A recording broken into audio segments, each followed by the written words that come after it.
শুভ সকাল বন্ধুরা, তোমরা কেমন আছো? আশা করি ভালো থেকো। আমিও ভালো আছি। আজকের মেনু নিয়ে এসেছি। দেখো, এই মাছটা তোমরা কেউ চিনতে পারো নাকি বলো?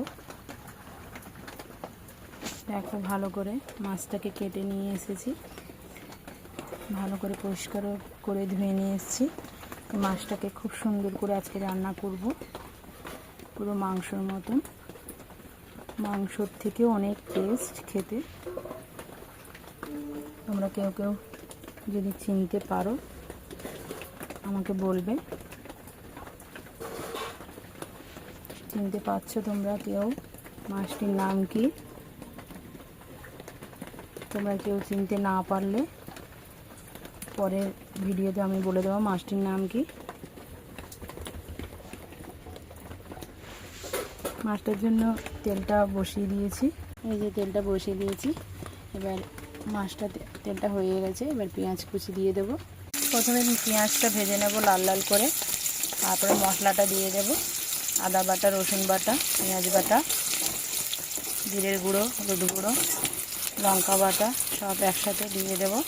পেঁয়াজটা একটু লাল লাল হলে মশলাটা সব কিছু নিয়ে নিয়েছি, রেডি হয়ে গেছে। এবার মশলাটা দিয়ে দিয়েছি, ভালো করে কষিয়ে নেব। কালারটা খুব সুন্দর এসছে মশলা।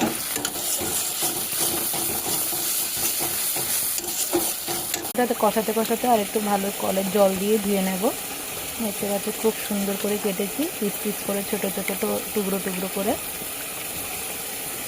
এতে তোমরা পারলে আলুও দিতে পারো, আমি আলুটা দেব না।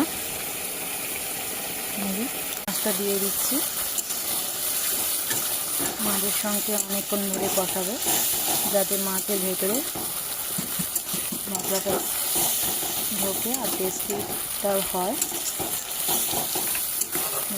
খুব সুন্দর কালার দেখতে পাচ্ছি। এইভাবে কষাতে কষাতে হালকা একটু জল দেবো। জল দিয়ে গরম মশলা দিয়ে নামিয়ে নেব। এই ধরনের কালারটা কার কার ভালো লাগে অবশ্যই কমেন্টে জানিও। আমার তো প্রচুর ভালো লাগে এই কালারটা। এবারে আরেকটা মেনু করব, সেটা হলো চিংড়ি মাছের কালিয়া। এই যে চিংড়ি মাছ নিয়ে নিয়েছি, বড় বড় পাতলা, দেখতে পাচ্ছ খুব বড় বড়।